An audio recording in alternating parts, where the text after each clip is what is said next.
We've had 12 months of renovating and restoring this beautiful old Victorian railway station. So far it's going really well. We've taken a lot out to get it back to its original features, and we've started to restore and put some things back in. Here's 12 months of renovating the old station.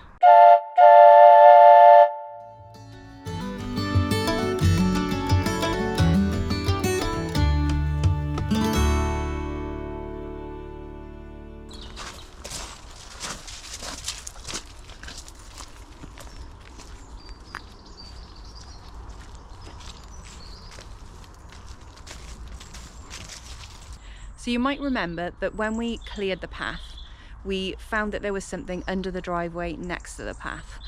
Possibly flagstones, but we don't know. So you may remember from us clearing the path that the path on the right side of the station was completely covered.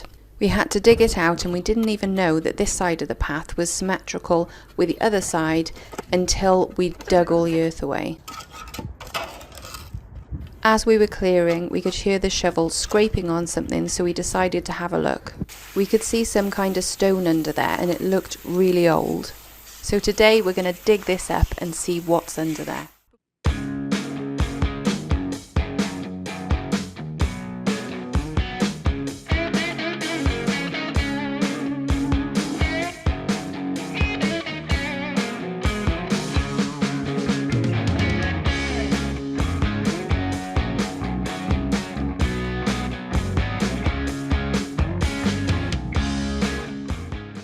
So we decided to change tactic and dig just along the edge of the path.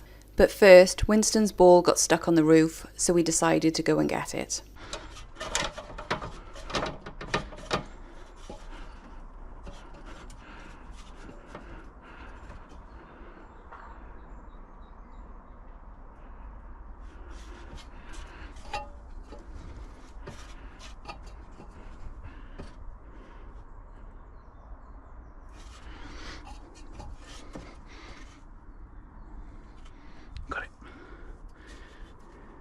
What's this, boys? Wow, you can really see how beautiful the roof of the station is.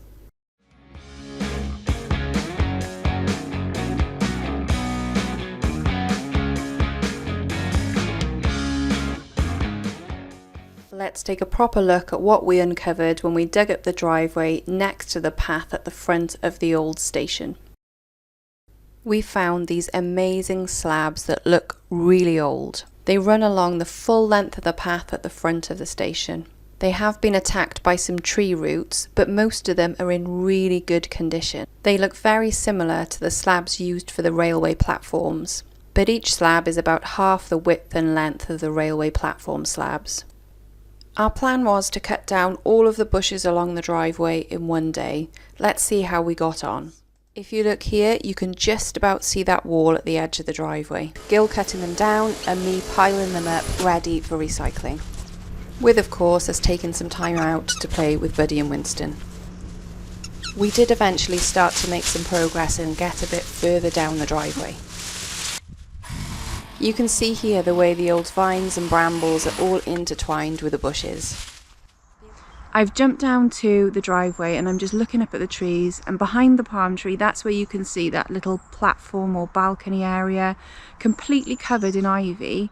So for now, what you can see, you can actually see a tiny bit of wall there. So you can see that bit of wall. Back to clearing, and we started to see more of that wall starting to appear. But it turned out not to be wall, it was curbstone that ran all the way down to the end of the drive. Completely covered by moss, ivy, brambles and bushes. You can also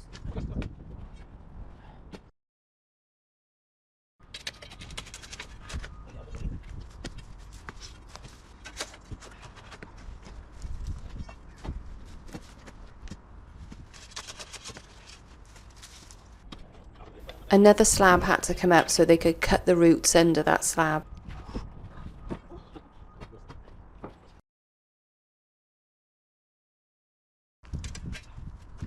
So what I'm gathering from overseeing what's going on here is that you have to dig around the tree and then cut the roots in order to get it out.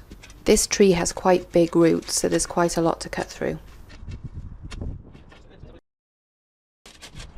Where they're stabbing into the ground with this pole, it's where they're stabbing at the roots to try and break through them.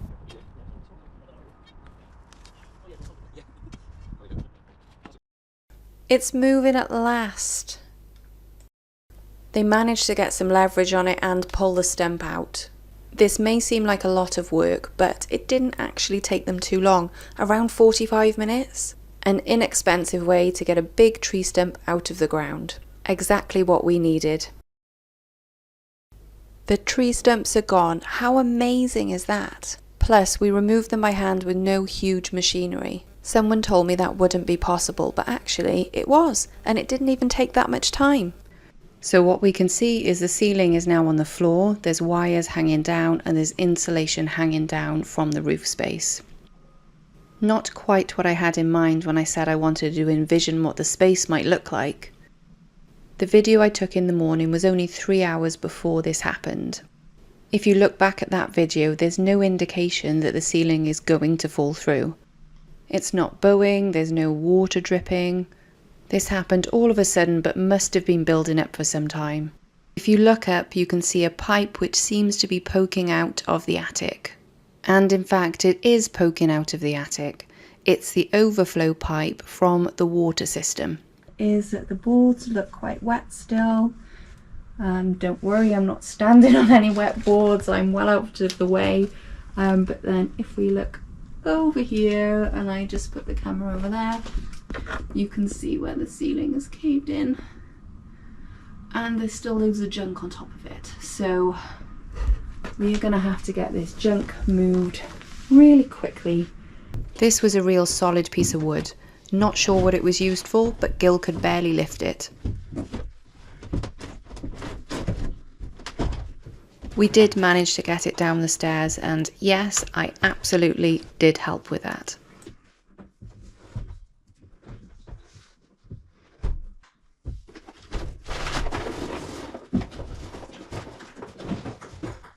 Gil's throwing things down the stairs and I'm clearing them up and taking them outside, ready to get rid of them.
And here's the attic, nice and clear without those bookcases and heavy objects resting on the ceiling.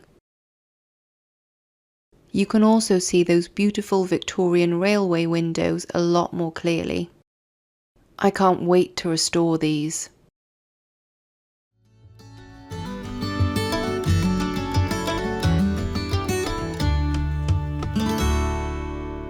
So we've decided it's time to move into a caravan on site so that we can clear out the entirety of the station and get it ready for the renovation work. So today we're travelling to England to take a look at some caravans and choose one we can live in for the next few months. So after a 2-hour drive, we arrived at Caravantastic to look for a static caravan. Our question as we arrived was, would Caravantastic be as fantastic as it sounds? We've arrived in Exeter, we're in Caravantastic, and there's loads of caravans here we're going to go and have a look at and see what we can find to live in for the next few months. Before we start looking, I should mention that we do have some requirements of a static caravan. From doing my research before we arrived, I know that they come in 2 and 3 bedrooms. We really need a 3-bedroom caravan if possible because we have 2 teenagers. Them sharing a room is feasible but may not be enjoyable in a confined space. So if a 3-bedroom caravan is possible, then we should probably go for a 3-bed. The second requirement is heating. We live in Wales, it's really cold a lot of the time. We're going to need some kind of heating for the colder months. The third requirement is budget. We have a maximum budget of £10,000. We can't go over. We looked at more than the 5 caravans we've shown here. We spent ages revisiting them, re-looking at them. We just couldn't decide. Some of the caravans had better storage, which we're definitely going to need. Some were more modern and well maintained than others. We really wanted to stay within our budget, and we wanted something that was a little bit quirky and that we liked. We purposely hadn't brought the girls with us because we knew if we did, they would go for the most expensive caravan possible. They've also both got very different tastes, so it's quite unlikely they would have agreed with each other on the same caravan. Far easier for us to make a decision if only we could make a decision. It took a while, but we got there in the end. So which one did we end up opting for? After 2 hours of looking around caravans, we finally picked one. We went with this Atlas Dynasty, which looks beautiful, and it's going to be our temporary home for the next few months. So the caravan we ended up going for is this one. It's older than a lot of the other ones we looked at, but it's really well maintained and it's really clean. The layout is more homely than some of the other caravans we looked at. It is old-fashioned, but we quite like that. A bonus is that it's got a door that separates the kitchen and living area from the rest of the caravan. This will be great for us because it means we can keep the dogs in or out of the living area. We're really excited to get this delivered to Wales and set up. So what do you think? Did we pick the right one? Would you have picked this one?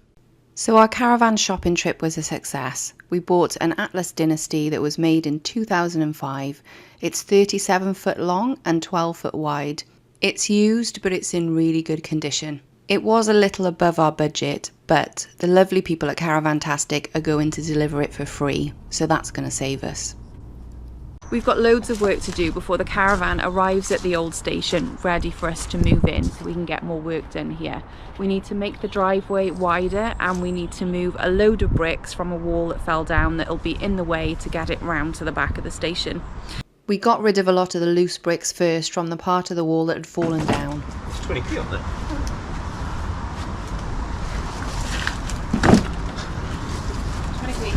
Gil found some money to put towards the renovation. We then started to smash up the part of the wall that had already fallen down. You might remember that the tree that was growing out of the path grew through this wall, causing it to fall down.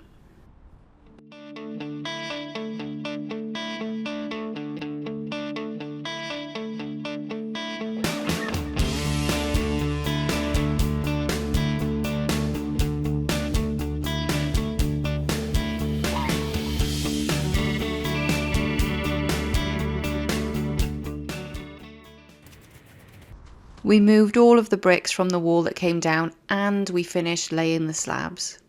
They're not great, but they'll do for now until we can get to lay them properly. The caravan's arriving today. We're super excited. Will it get down the drive? Will it get into the back garden and between the 2 railway platforms? Who knows, but we're going to give it a go. So you can see that the driveway is looking a lot clearer, but there are some branches that are still overhanging that might get caught on the caravan. Our friend Martin, the tree surgeon, is just cutting down a few more branches to make sure that the caravan doesn't hit anything when it's coming down the driveway.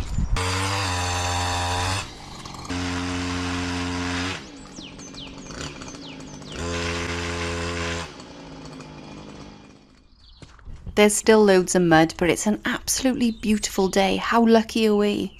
So it's arrived, the guys have had a look and they said it's absolutely fine to put it where we wanted to, between the platforms, and they're going to start reversing it down the drive in a moment. It's so exciting.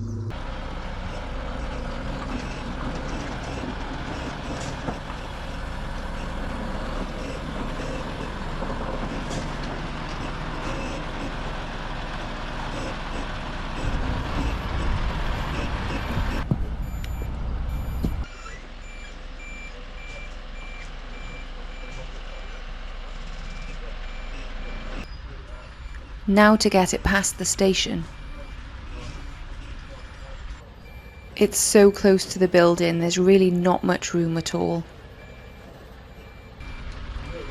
The last final bit, then it's unload time.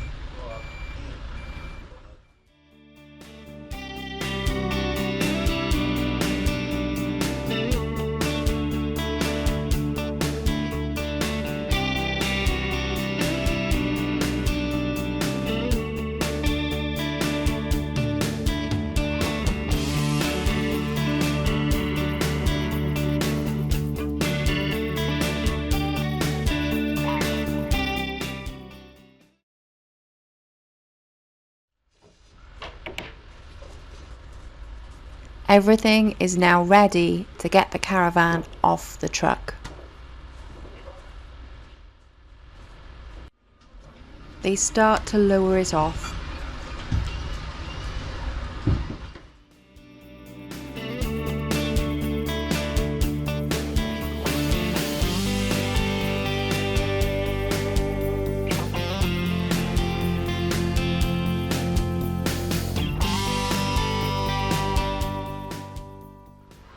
So it came off the truck without too many problems.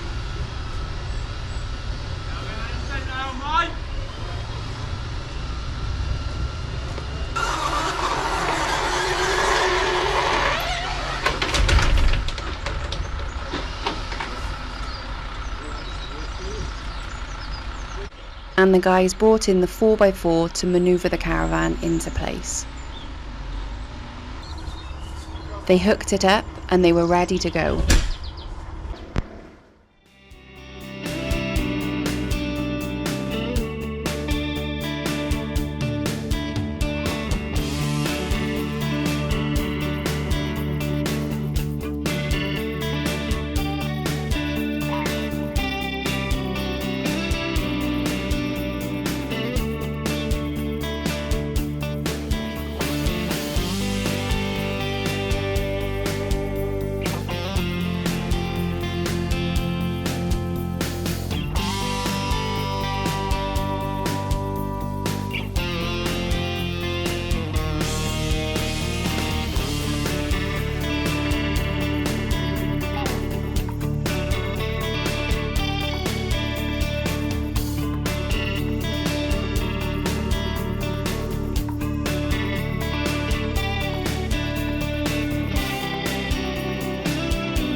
So the caravan's where it should be. And here it is, a quick glimpse of the inside.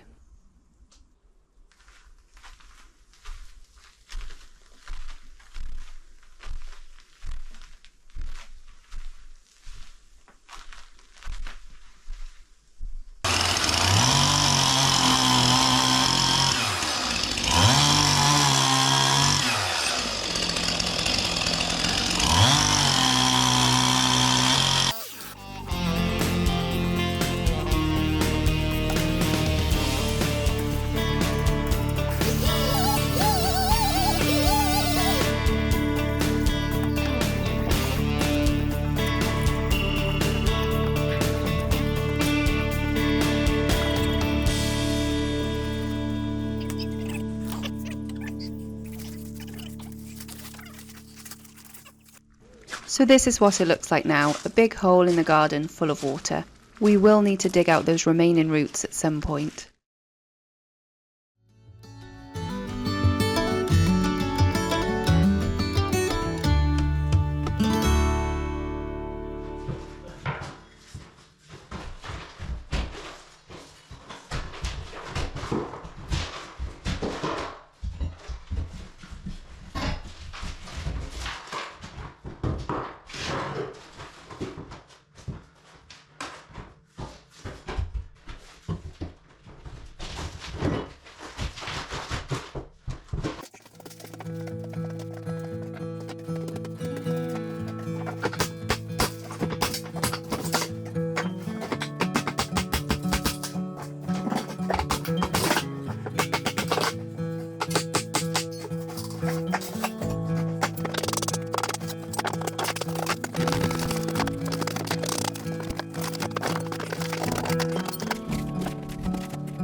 Here's the upstairs as it is now. It's an absolute mess. This is exactly what happens when Gil does things on his own. He loves smashing, he doesn't like the clearing up afterwards.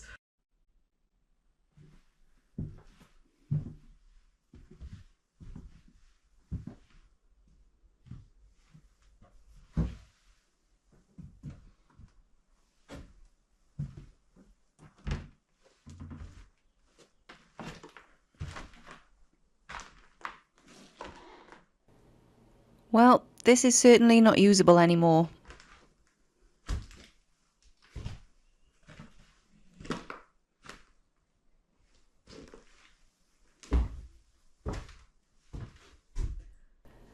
For some reason it feels so much smaller now, but I'm going to put that down to the mess.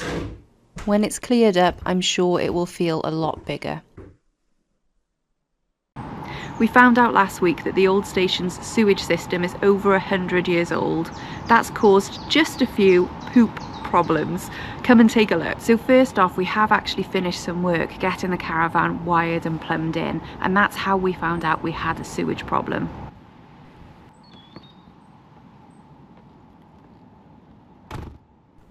You can see all the plumbing that's been done under the caravan here, and this is where we found out we have a sewage problem. The original plan was to plumb the sewage into the drains at the back of the old station. There are several drains going into the ground, so it didn't seem that there would be a problem. But the problem we uncovered was that the access is quite far from anything, and seeing as it had been covered with mud for many years, it clearly hadn't been checked in a long time. The cesspit for the old station isn't on the old station's property. It's about 25 metres away, and we knew it was old, but we didn't realise how old until we got it checked out. So first off, we got a company called Lanes for Drains to come and stick a camera into the pipework to see what they could find. That last picture you can see there is the actual cesspit. As you can see, it looks really old, and they think it's around 100 years old. So here's what they found. This is where they stuck the camera into the pipe. It's completely clogged up with roots. They couldn't get the camera through at all. The only way they knew that water was coming through and it was connected was to put some green dye in there to test it out. Because the pipe was so clogged up, they had to blast it through, getting rid of all of those little roots before they could even get the camera down to do the survey. This big truck blasted water into the pipes at high speed to get rid of all the roots. They then put the camera back down. This starts in the manhole at 0.7 metres depth and then finishes in the septic tank at 1.2 metres deep.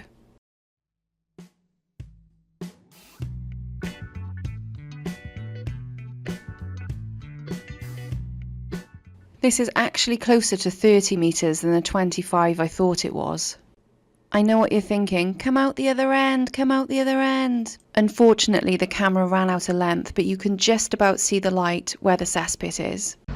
It's chicken moving day today, and we're going to get this area behind me ready for our 6 chickens. Although I would love more in the future, we currently only have 6 chickens. So we bought a small wooden chicken house that we're going to put together for them.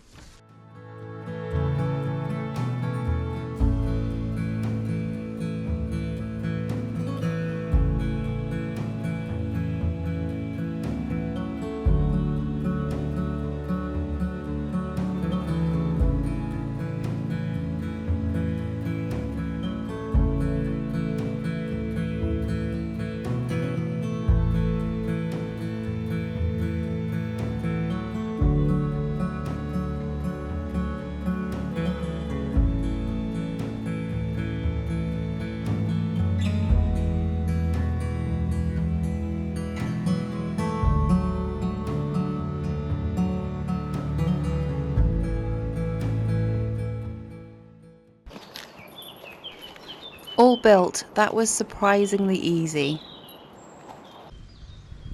Now to put up a fence to keep the chickens in. This fence has a small electric current that runs through it to keep the dogs and foxes away and to keep the chickens in.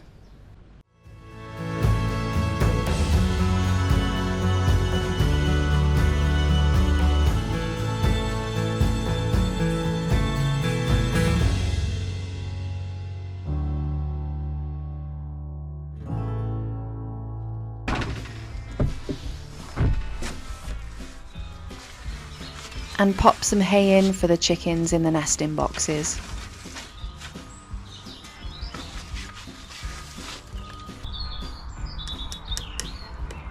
Gil then set up the power for the fence. Okay, 1, 2, 3. Are you going to be able to lower it down, do you think?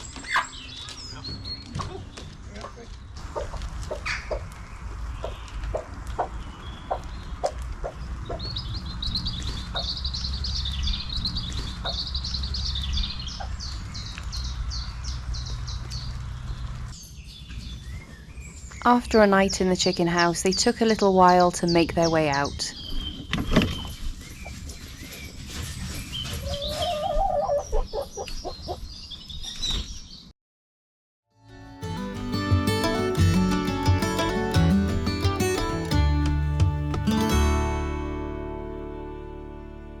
This is a cube septic tank, and they're specifically designed for temporary buildings like static caravans. This will hopefully be the perfect solution to our waste problem while we're in the caravan. We're going to put the tank in this corner here. It's the direction the pipes go in anyway, and we're not actually using this space at the moment.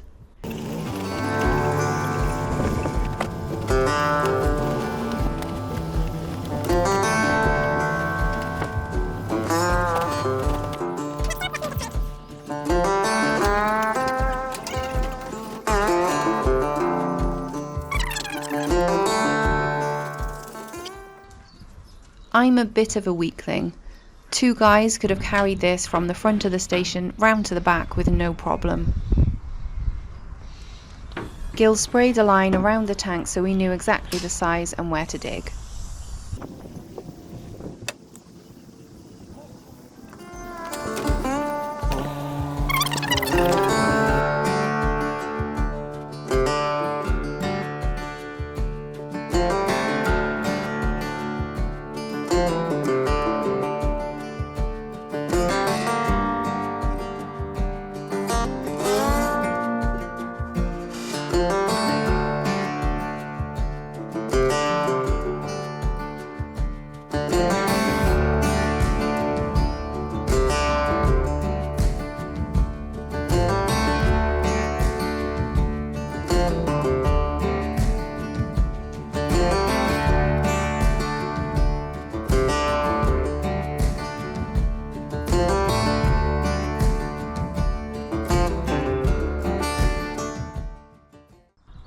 We've dug the hole, now we just need to get the tank in the hole.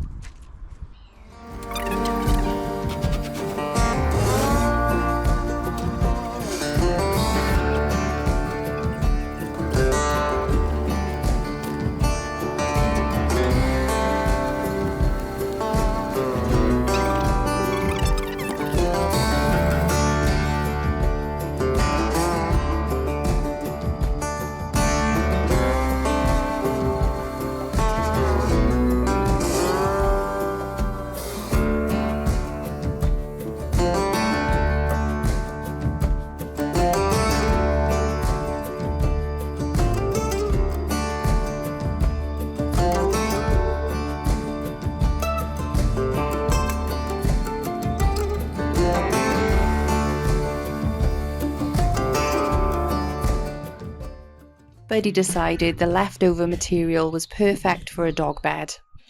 He only moved when he had to do some supervising. Gil's cutting the pipe to size to connect the septic tank.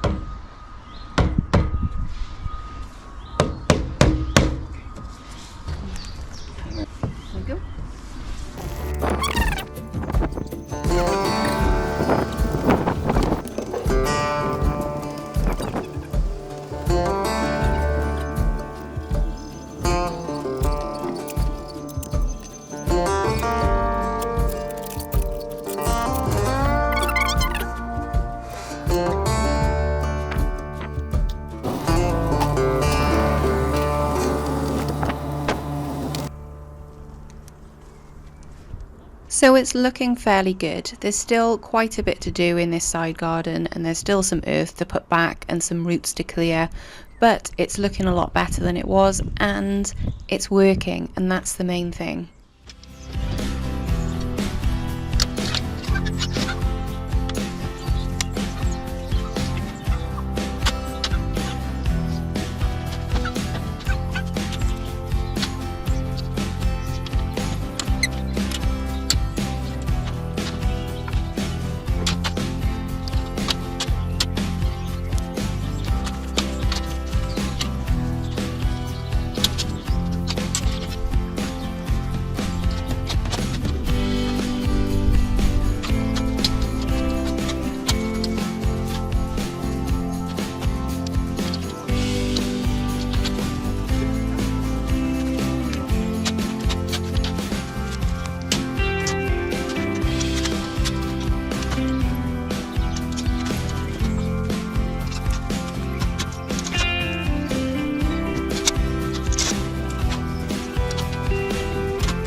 These are the outbuildings for the old station. They used to be the old toilets.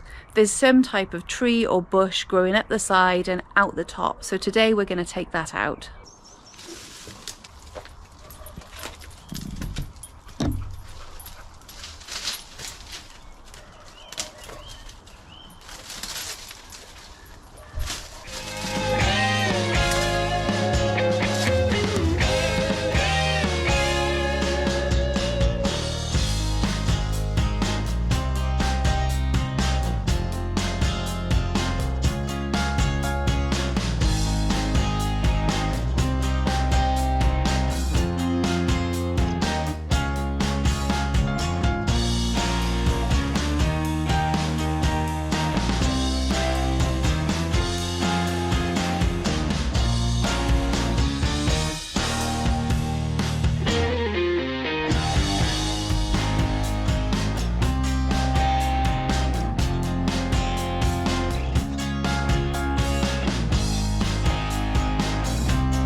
There are 4 rooms in the outbuildings altogether. All of them were filled with junk. This is one of the original rooms that was built at the same time as the station, in 1896. The ceiling was already caving in, but while we were clearing it, we knocked a pipe which squirted water into the ceiling, which made it fall down even more.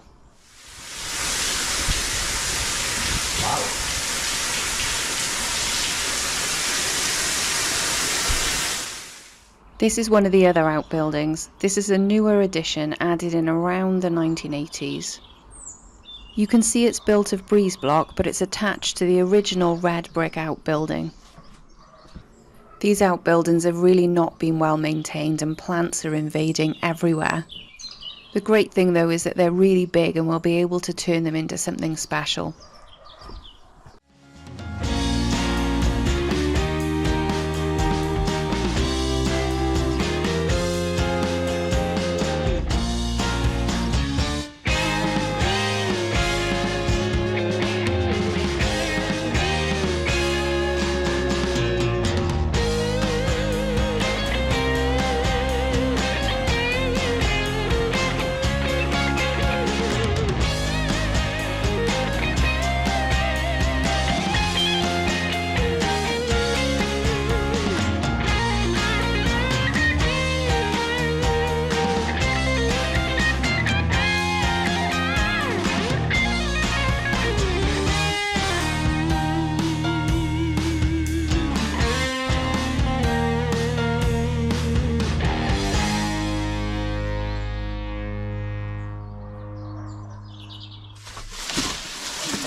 We're getting ready for the big rip out. We have to build a doghouse, clear the old station, and do one final walk round before everything gets ripped out.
I can't believe this thing went back together. It's doing its job, it's keeping the dogs safe, and the rip out can take place and we can be certain that they're not going to get in the way and get hurt. The big rip out is starting today. Everything is coming out. Kitchen, bathrooms, floors, walls, everything's going to be gone. It's going to be crazy.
boys from Merthyr Salvage did an amazing job of ripping out, but because the skip didn't arrive yesterday, there's mess everywhere that now needs moving into the huge skip that's arrived. All of this has to be cleaned up before they can get on with taking the floors and the ceilings down.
The Ripout guys have now reached the part of the Ripout where they're smashing through to the attic that's never been used. So we're going to see that all opened up and really see the space on that side of the building. The roof space they're going to be ripping out is this section here.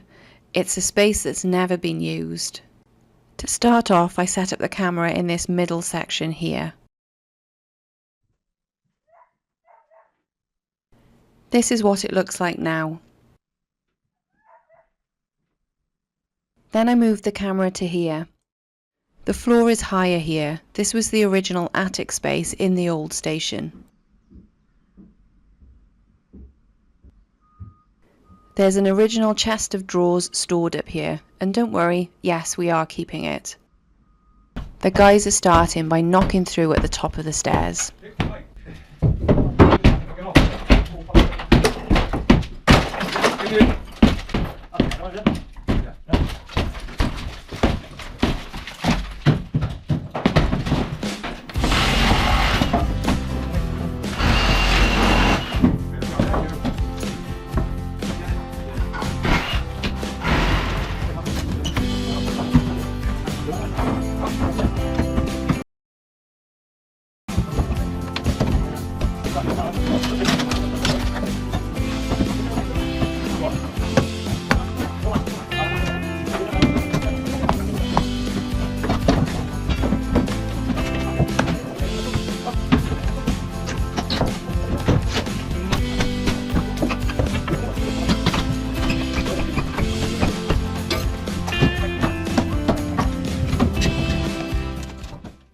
With the ceilings coming down, you can start to see those full height windows.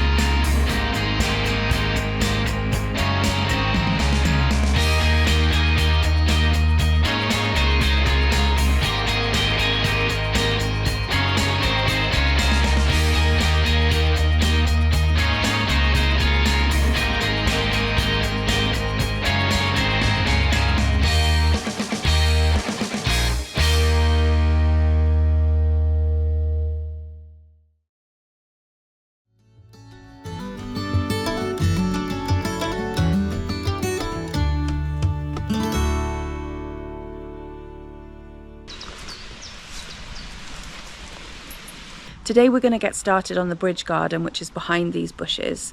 That garden's gone absolutely crazy and is really overgrown because we've had loads of sun one day and then loads of rain the next day, and that's gone on for weeks and weeks and weeks. So it's really overgrown. There's loads of work to do there, and we've got to get it ready for our cabin arriving, and because that was one of our aims in phase 2, is to really start work on the bridge garden. Take a look. Here's a quick view from the railway bridge. Loads of you have asked where Gil has gone over the past few weeks, and no, I haven't bumped him off. He is here, ready with a mower and some gardening tools.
For once it's a beautiful sunny day at the old station, and now the Ripout's done, we can see loads of the old features inside of the building. Let's do a walkthrough.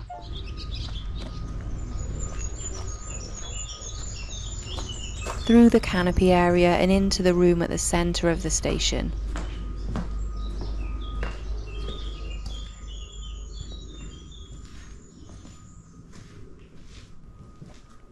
It's looking pretty bare. The ceilings, door frames, windowsills are all gone. On the right there are 2 rooms. I can't wait to reinstate that fireplace. This was the bathroom suite, and all the tiles are now gone. The staircase was here. And this was the kitchen. It looks slightly different now. So when you start to look up, you can see the steel beams that were put in place in around the 1980s for the upstairs floor. There's 2 beams in this room supported in the outside wall and then on the internal walls as well. Something we can now see, which is pretty spectacular, is this wonderful chimney breast. It's quite a substantial chimney and actually has 3 fireplaces, we believe, attached to it. What you can see here is that this beam has also been cut through. This means none of the beams on the left side of the building are still intact. On the right side, which wasn't converted in the 1980s, you can see more of the original structure. Let's take a look at a few of the old features that we found. First off, the old windows. These windows go right the way around the building. They're in every room, but they were covered up by the old renovation that was done in the 1980s. The central room has 2 windows together, and the side rooms have 3 together. They are so beautiful, and I really hope we can recreate them so they look as they did 120 years ago. What you can see here is the original plaster and the plaster moulding from the station. These doors are original to the station and they were found upstairs. It might be difficult to see on camera, but they're a lot bigger than typical doorways. It would be great if we could change all of the doorways to this size. They are really chunky and have really solid hardware. Take a look at these hinges.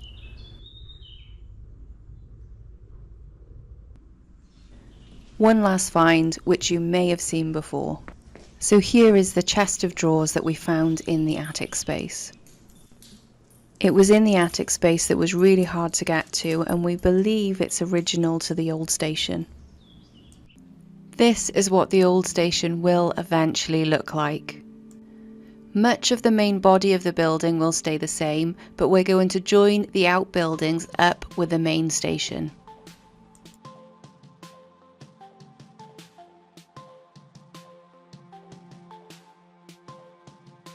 So this will be the outside of the old station, not making huge changes and keeping a lot of the old features intact. We will be making sure that we restore all of the metal posts, lights and guttering. We want to keep as many original features as possible while making it a comfortable family home.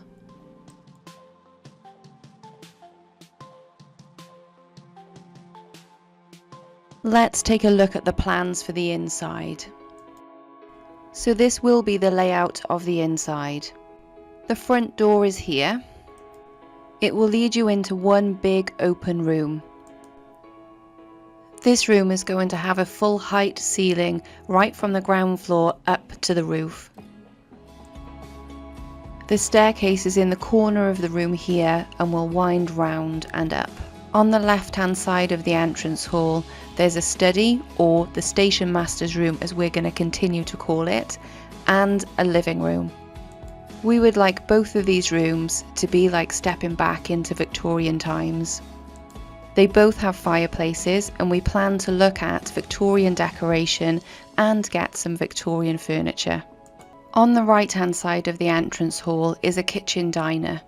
The wall that currently separates these two rooms will be knocked down, so it'll be one big room. Next to the kitchen diner is a family room. This is the extension that's going to join the outbuildings to the main station building. It's going to have a TV area, a seating area and storage. Currently the outbuildings will be a plant room to house the boiler and solar power, a utility room, a toilet and a guest room with ensuite. There will also still be the covered canopy area. Let's take a look at upstairs. The stairs are in the main central hallway, which has that double height ceiling right up to the roof. There'll also be a small gallery seating area looking out over the downstairs. On the right hand side will be 2 bedrooms with ensuite bathrooms. This is the side of the upstairs that has the dormer windows. And on the left hand side will be a master bedroom with an ensuite bathroom. It's going to be very different when it's done.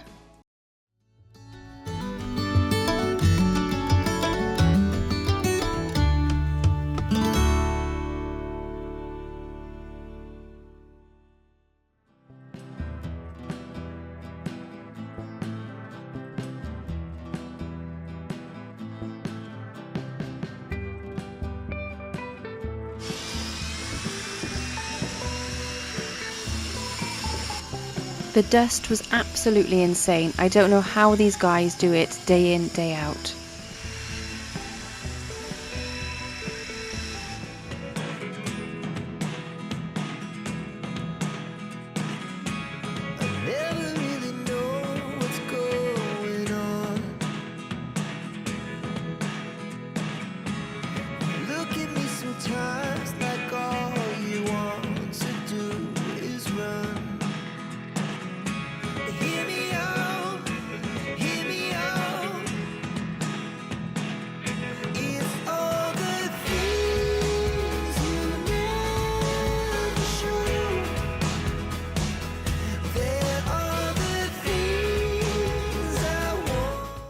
We're expecting arrival of the cabin we ordered for the old station any day now, so it's time to start cutting some trees down and making some space for it.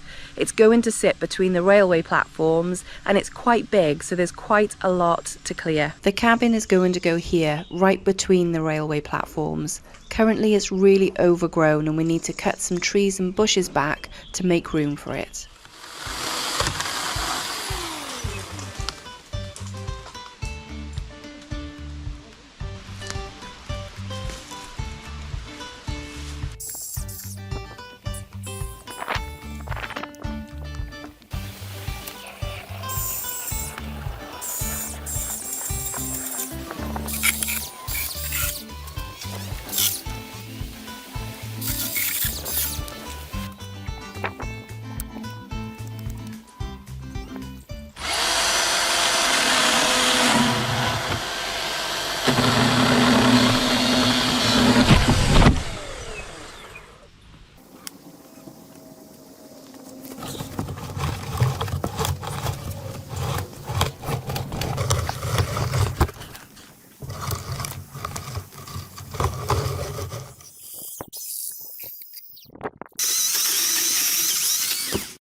We moved the chickens out of the way so we could clear everything else.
These paving slabs are so big and heavy.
So 7 days of cleaning the brickwork and cutting out the pointing. It was amazing to watch and it's looking so much better already.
We've owned the old station for almost a year now, and in that time we've found that the best source of historical information is our subscribers.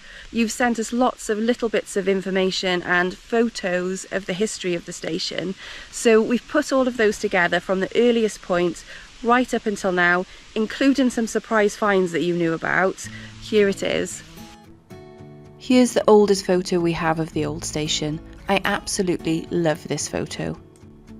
The station was built in 1896, but this photo is from around the 1920s. It's a working railway station. You can see some of the train cars in the background. So that was the front of the old station, and this is the back of the old station. Unfortunately, this photo isn't quite as good quality, but it does seem to be around about the same period as the previous photo.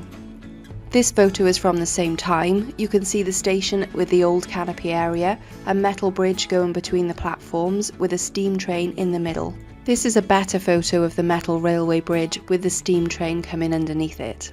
This is the railway bridge that's in our garden and a steam train being filled with water. You can see water coming out the bottom.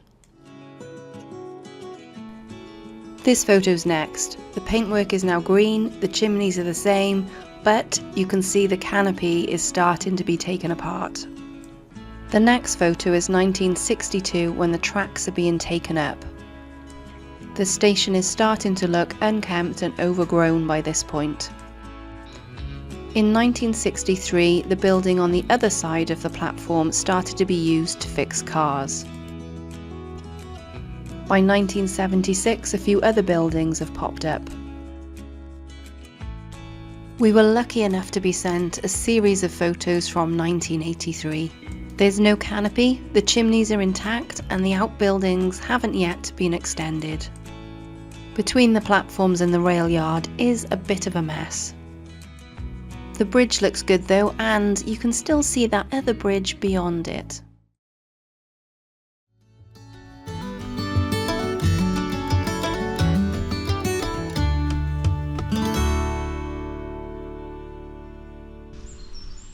The guttering is so packed full of plants, no water can get in here at all. We're really lucky that all of the gutter on the older part of the building is the original metal gutter. Once we've cleared it out, we're going to strip the old flaky paint off it too. We're supposed to be building decking today, but unfortunately it hasn't arrived in time, so instead we're going to get cracking on all of the metal guttering around the old station.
To take a break from that really mucky job, Gil decided to clear more of the bushes by the railway bridge.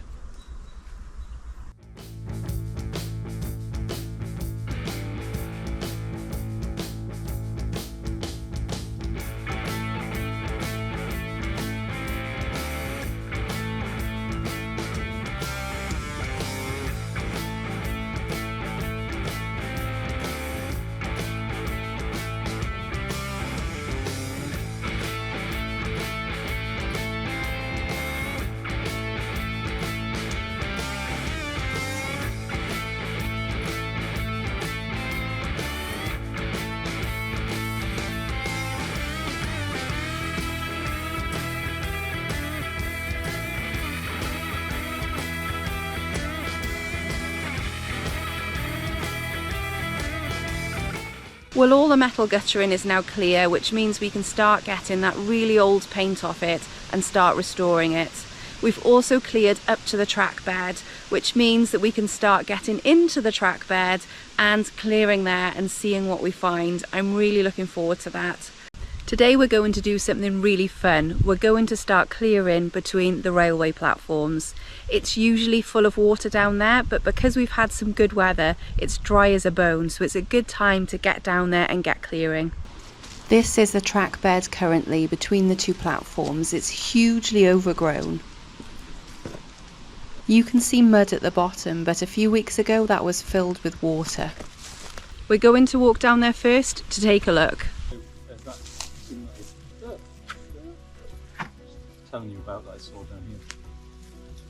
So I don't know if it's I don't know, at the base of the footbridge or something maybe.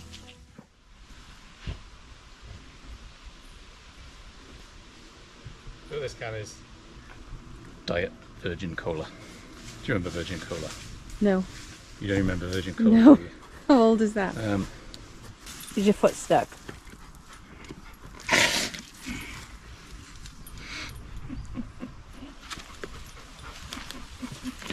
Well, that was so much fun, and we didn't fall over and we didn't break any legs.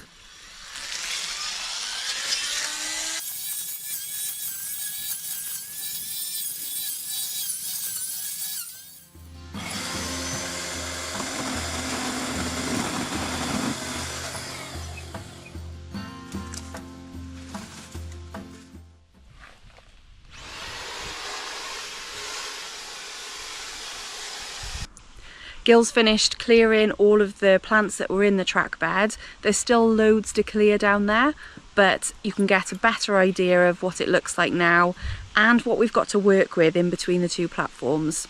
After 6 weeks of waiting for our decking to arrive because they couldn't get it down the driveway, it's finally here and we're able to start laying the decking, ready to build our cabin. This is where the decking is going to go, between the platforms and wrap around this tree. The cabin is then going to sit behind the tree on the decking.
So the decking's down, we've marked out the cabin, and now it's time to start building. It feels like it's taken forever to get to this stage, the bit I've really been looking forward to, but now we can start on our cabin. It's going to be fantastic.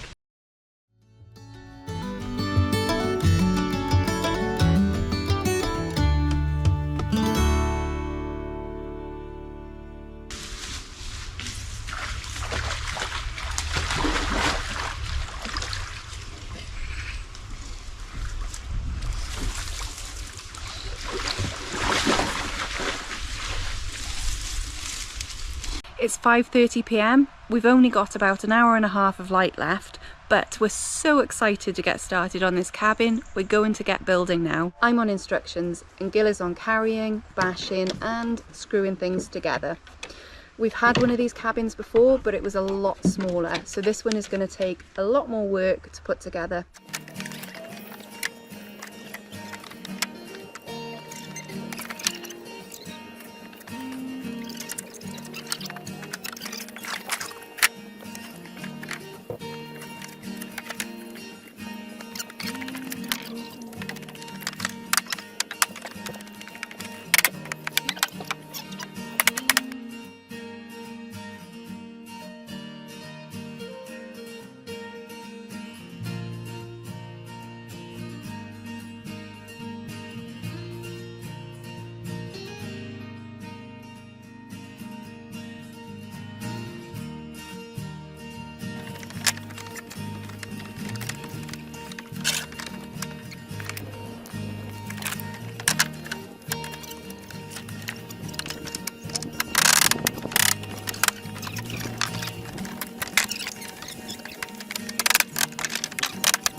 New day, new shirt and more cabin building. It's a beautiful day, can't get better than this.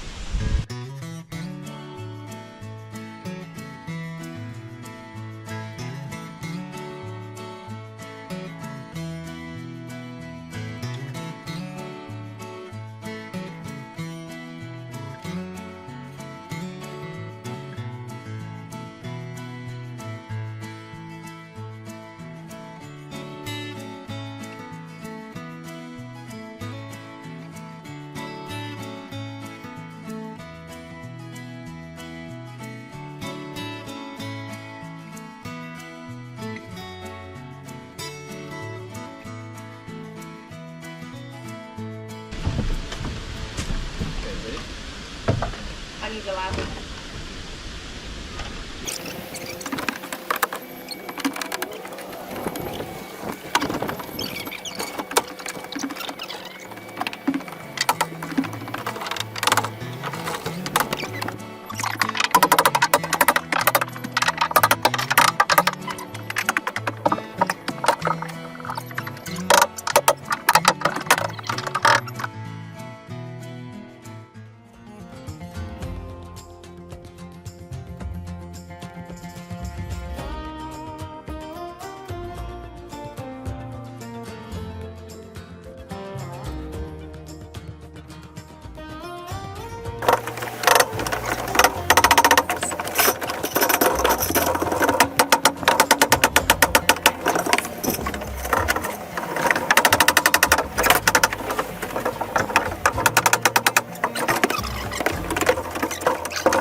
Today we're going to try to get this tree and ivy out of the roof of the outbuilding.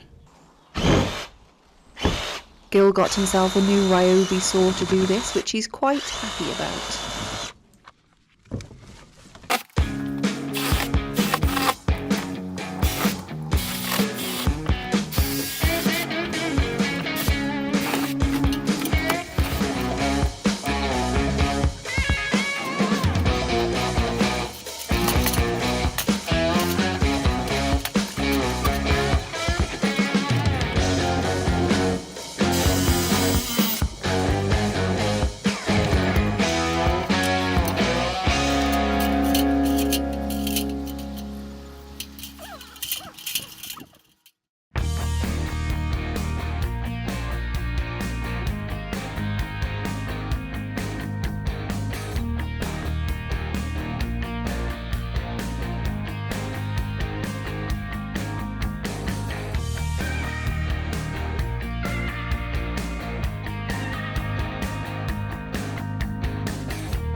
This is the first outbuilding.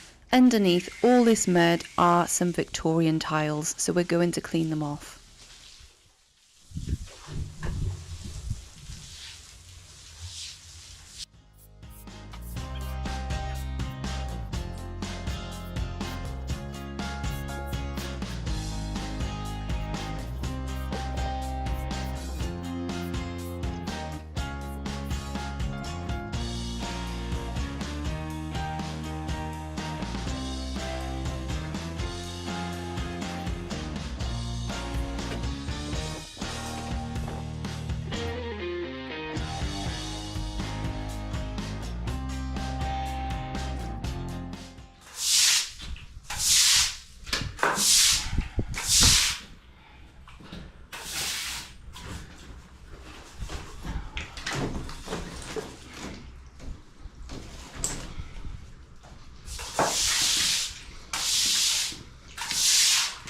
The original outbuildings have got these lovely red tiles and I really want to keep them because they're original to the building.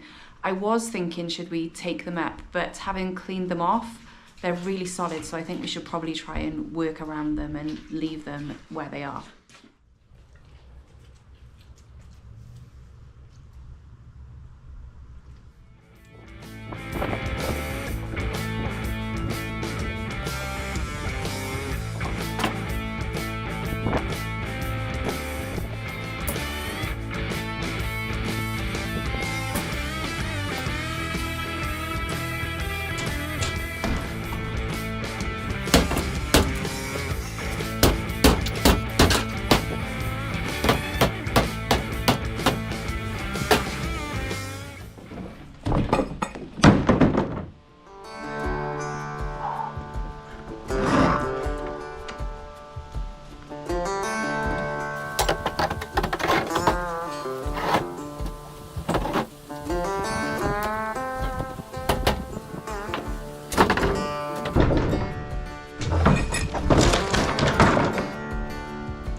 The outbuildings are already starting to look so much better. They look so much bigger than they did.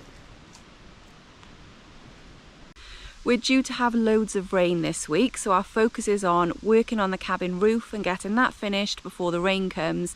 And then once we've done that, we're going to work on the cabin floor.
We've finished the cabin roof and we're going to start work on the floor of the cabin.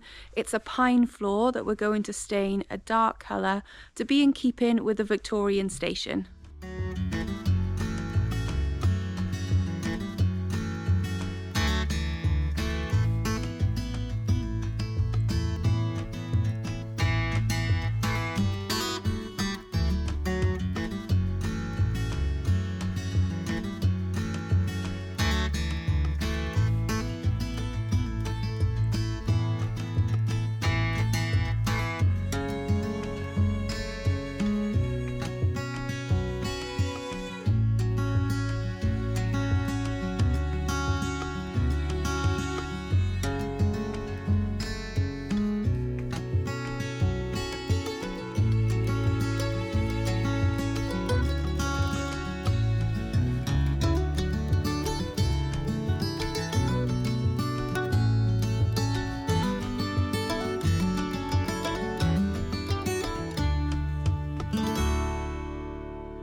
At the front of the old station is this brick structure.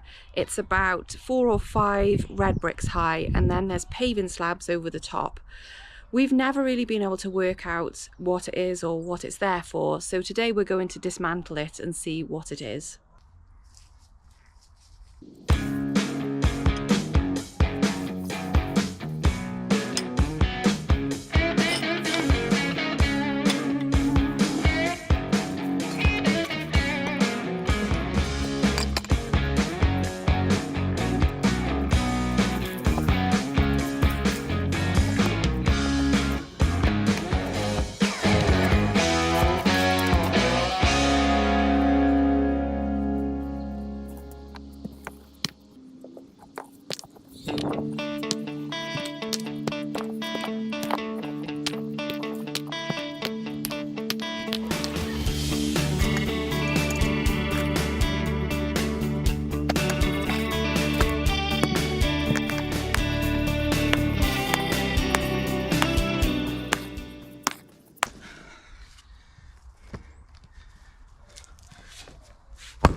Boiler by the look of it.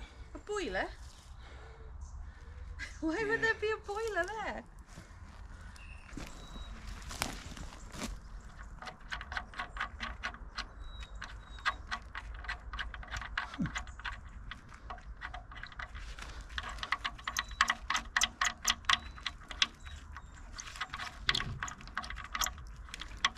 Safe to say it's not an original feature, is it? Well, I don't know what we were expecting to find under there, but it wasn't a boiler. It does make sense though, because it's right next to the oil tank, and when we moved into the station there was an outdoor boiler which we disconnected. It was nearer to the back door, but this must have been the boiler that was in before that one.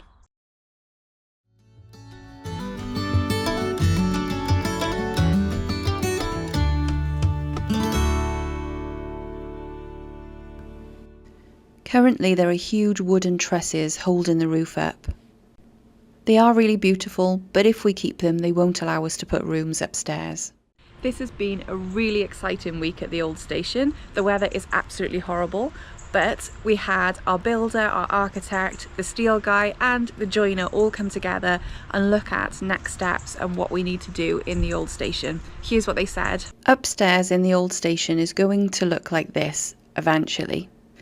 On one side you have a master bedroom and an ensuite, and on the other side you have 2 bedrooms and 2 ensuite bathrooms. The centre of the building will be open from floor to roof, but there will be a gallery walkway that allows you to get from one side of the building to the other. In order to create this, we have to put really big steels in to hold the roof up. The red lines on this drawing are the steel beams. You can see they run all along the ridges of the roof. 1, 2, and 3. The beams sit on padstones in the walls, or they're tied into the chimney breasts with chimney shoes. This next drawing shows how the gallery walkway is going to work. You can see the steel ridge beam that's going to go in to hold the roof up. You can see the original wooden truss that's currently holding the roof up. And you can see how a gallery walkway is going to be created that runs through it. This walkway is going to be held up by 2 steel beams. These beams will tie into the walls on either side of the central room. There's also one more steel frame upstairs. Right here there's a steel frame which will house a window that's going into this wall. The frame will hold the roof up and allow us to put a window in here. The steel frame will rest on concrete pad stones that our builder will put in. Downstairs there are a few more steel beams being added. In addition to the gallery walkway, there are 3 more sets of steel beams going in to hold the upstairs floor up. They are here, here, and here. On the right hand side, this will allow us to knock the wall down between the kitchen and dining room and have an open plan kitchen diner. This room also has the big chimney and will be able to keep the lovely open fireplace. So that's all the steel work. There's quite a lot to go in. Once the steels are in, the floor can then go on top of that upstairs. We're going to put a temporary floor in to begin with, so that'll be just plywood so that the builders can walk on there and work from there. So then they can start looking at things like the roof and the dormer windows and see how they'll go in. So that'll be a really exciting next stage, which John, our builder, is going to do, is to get those temporary floors in. Today we're getting the cabin ready to use. The floor needs staining and we're restoring and fitting that old log burner that we found that came out of an old railway station. I'm going to start staining the wooden floor. We've chosen a really nice dark wood stain that won't show up as many paw prints because there's likely to be lots with the dogs in here. So I'm going to get started. This is definitely a job for me. Gil hates things like this and we'd end up with stain everywhere if he did it.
Now it's time to restore and fit that old log burner.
The log burner's fitted and working. There's a little bit more to do, fitting the backboards and making sure that we replace the glass, but it's working for now and we can use it. It's going to be super fun over the next few days, getting to use this really lovely cozy cabin. A couple of months ago we were contacted by a fellow YouTuber, Julian, who has a YouTube channel called Station Road. And on that channel, Julian builds a model railway and he builds lots of replica railway buildings. So as you know, the station building is going to be based on Laura and Gill's railway station. They are renovating the old station Renovation. So we're working in conjunction with each other for the construction of two replicas, one for my layout and of course one to sit pride of place in their home, obviously once they've finished renovating it. So in today's episode what we're looking at is some other plans of station buildings, so plans of station buildings elsewhere in the UK, and making a note of the types of rooms and their sort of arrangement and layout, and doing a bit of a comparison between that and the current plan of the station that we're building. The amazing things about this and what Julian's going to build is that he's going to create an exact replica of the old station and how it would have been in 1896 when it was built. He's actually managed to get the original plans, so whereas we didn't know the room layout before, we now do know the room layout. And here they are. How amazing is this? But this is a sneak peek and I'm not going to go through them properly. Julian put the hard work in to find them, so I'll let him do that first on his channel.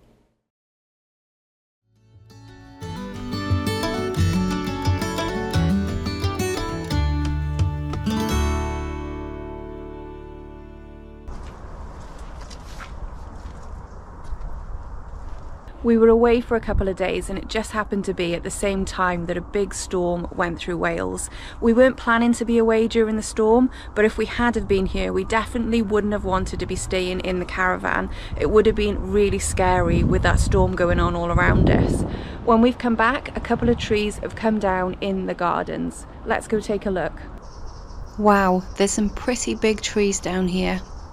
They've just missed the chicken house, thank goodness. You can see one of the trees has snapped there. I think one tree has knocked into the other tree and snapped the top off. Let's climb over and take a look on the other side. Here's where the tree has fallen from. Wow, you can see that's absolutely snapped right at the base. It does look like it's fallen, knocked into that other tree and snapped the top off that other tree. These aren't the only trees that have come down either. There's some close to the driveway that have also come down.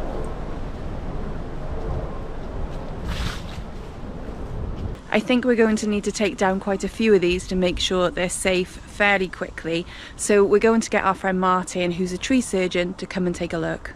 Well, it's a few days later and Martin has been round to take a look at the trees and give us some advice. His advice is that we clear all those trees that have fallen down, we cut them up for firewood, and this tree behind me really needs to come down because it's completely rotten. Today we're fitting solar power into the cabin. We got this really cool little kit which will hopefully give us power all year round. Here's the kit. It's got everything we need to fit power in the cabin.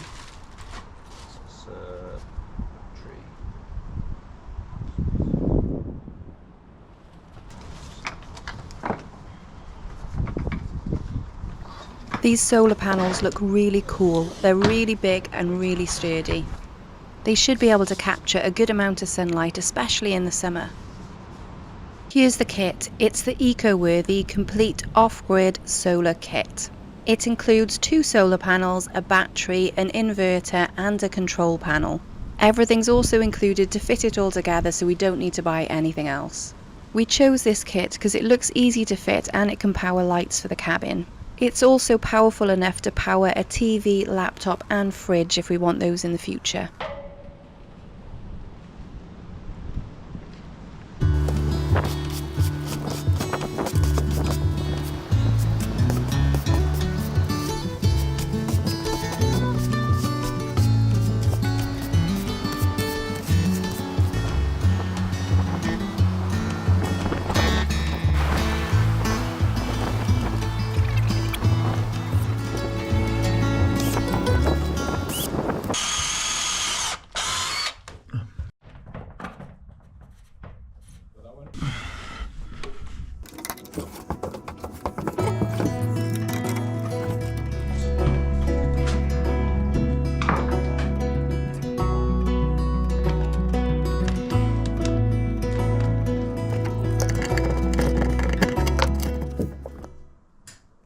And the moment of truth, will it all work? Can we get the Christmas lights to turn on when they're plugged in to the solar system?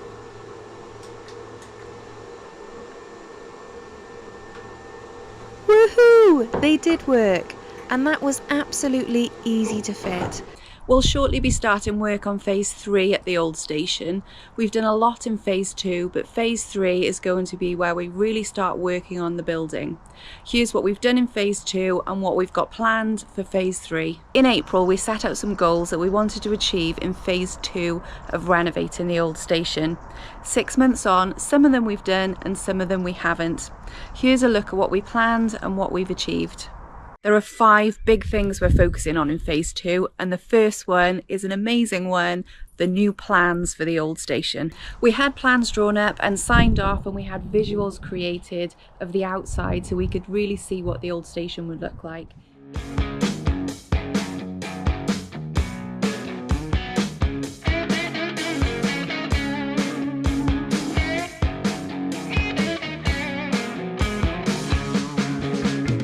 Number 2 is the big rip out. We've taken some plasterboard walls down ourselves, we've taken cupboards out, we've taken some doors away, but there's things that we can't do and we have to get the professionals in for, and that's happening in phase 2. We're having a big rip out. Big rip out went ahead and it was so much fun to watch. This is what it looks like now.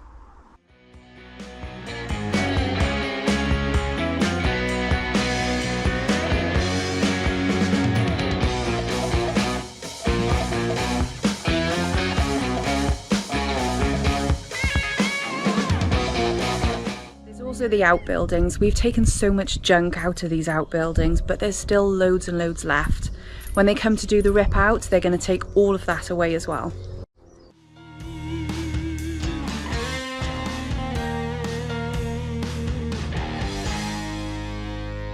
The outbuildings were cleared and are now ready to be renovated. The third thing we're focusing on is security. We need to secure the perimeter of the station to make sure it's secure for the dogs. This is the one job we didn't get done. We have the fence ready, but there's been so much rain, we haven't had a chance to do it. This job is going to need to roll over into phase 3. Right now we're using a temporary fence, which is working well. Fourth thing we're focusing on is the brickwork. The brickwork on the building is absolutely beautiful, but it's not been maintained in a long time. We're having all of the brickwork cleaned and repointed to get it back to a really good condition. This is one of my favourite jobs we had done. We cleared the bushes and the trees from the outbuilding, and then we had the brick cleaned and repointed on all of the station and the outbuildings. They look amazing now. The last thing we're focusing on is the bridge garden, which I'm really excited about because it's going to look amazing. First of all, we're going to take this old greenhouse down. In its place, we're going to build a wooden cabin between the railway platforms. This will separate the back garden from the bridge garden. We're then going to tidy up these trees and bushes and make a really nice entrance to the bridge garden. This was the job that definitely took us the longest. We took the greenhouse down, we cleared the bushes, we built decking for the cabin to go on, then we built the cabin and we put a pathway down the side. We haven't finished that yet, and we've got some more bushes to clear as well. But we've done quite a lot of work here and it feels pretty good looking back to see what it looked like before.